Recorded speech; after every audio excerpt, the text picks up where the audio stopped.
ایک اسلامی اور غیر اسلامی ملک میں جنگ ہو، غیر اسلامی ملک ہزاروں لاکھوں بم آبادیوں پر برسا کر لاکھوں لوگوں کو ہلاک اور اپاہج کر دے، تو آپ کے نزدیک تو اسلامی ملک کو صرف دشمن کے فوجی ڈھونڈ کر مارنا ہوگا۔ جی ہاں، یہی ہوگا۔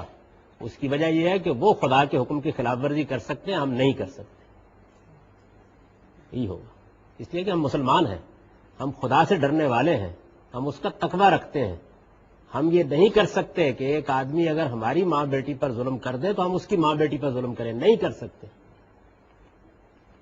اپنے اس نقطہ نظر کو بدلیے، اس لیے کہ مسلمان ہونے کا مطلب یہ ہے کہ انتہائی ظلم کے باوجود بھی ہم ظلم نہیں کریں گے، انتہائی زیادتی کے باوجود بھی ہم زیادتی نہیں کریں گے، ورنہ تو پھر آپ اسی جاہلیت پر کھڑے ہیں جس جاہلیت کو حضور نے ختم کیا تھا۔ یہ جاہلیت ہے، رسول اللہ صلی اللہ علیہ وسلم نے اس کو جاہلیت قرار دیا ہے کہ دوسرا اگر ظلم کرے تو ہم بھی اسی طرح کا ظلم کریں گے اس کے ساتھ۔ نہیں، ہمیں ہر حال میں اللہ کے قانون کا پابند رہنا ہے، ہم کسی بے گناہ کی جان نہیں لے سکتے۔ ایسا کہاں لکھا ہے؟ قرآن میں لکھا ہے۔ ایسا کبھی تاریخ میں ہوا ہے؟ جی بالکل ہوا ہے۔ صحابہ اکرام نے کبھی جسارت نہیں کی اس بات کی۔ صحابہ سے جنگوں میں غیر فوجی نہیں مرے، غیر فوجی کا مر جانا اتفاقاً ایک اور چیز ہے، وہ دنیا کی ہر جنگ میں ہو جاتا ہے۔ غیر فوجی کو مارنا اقدام کر کے یہ بدترین جرم ہے۔ اور قرآن مجید تو کیا، رسول اللہ صلی اللہ علیہ وسلم نے جو ہدایات دی ہیں صحابہ اکرام کو، اس میں جو سب سے پہلی بات حضرت ابوبکر صدیق نے لکھی ہے وہ بھی یہ ہے، غیر مقاتلین نان کمبیٹنٹس کے خلاف کوئی اقدام نہیں کیا جا سکتا، کوئی اقدام نہیں کیا جا سکتا۔ اور یہ بھی دیکھیے کہ کیسی سادہ لوئی ہے کہ مرا ہوگا نا کوئی آدمی، بھائی بات یہ ہے کہ ایک چھونی کے اوپر بم مارا گیا ہے یا کوئی گولی چلائی گئی ہے اور اس میں کوئی سویلین اتفاق سے مر گیا ہے، تو یہ تو ایک قتل خطا ہوا۔ اس کے اوپر بھی آپ کو معلوم ہونا چاہیے کہ تنبیہ کی جاتی ہے ہمیشہ، یعنی معذرت کی جاتی ہے، معافی مانگی جاتی ہے۔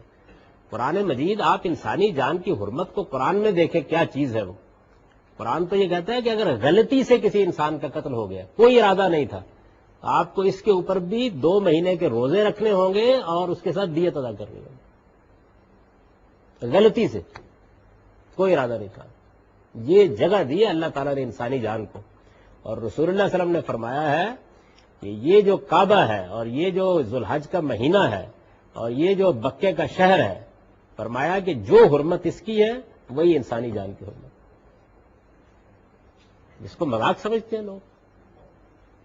ہم مسلمان ہیں، ہمارا یہ کام نہیں ہے کہ ہم اس جاہلیت پر اتر آئیں کہ دوسرے نے یہ کیا ہے تو ہم بھی معصوم کو مار دیں گے، اس نے ہمارے بچے کو اغوا کیا ہم اس کو بچہ اغوا کر لیں گے، تو پھر یہ لکھ دیجئے قانون میں۔ اس لیے کہ بچہ جب اغوا ہوتا ہے تو یہ آپ ان ماں سے پوچھیں اس کا کیا حال ہوتا ہے، تو اختیار لکھے اس بات کا کہ جب کسی کا بچہ اغوا ہو جائے تو وہ کسی دوسرے کا بچہ اغوا کر۔ رسول اللہ صلی اللہ علیہ وسلم نے اس کو جاہلیت سے تعبیر کیا، یہ اسلام نہیں ہے۔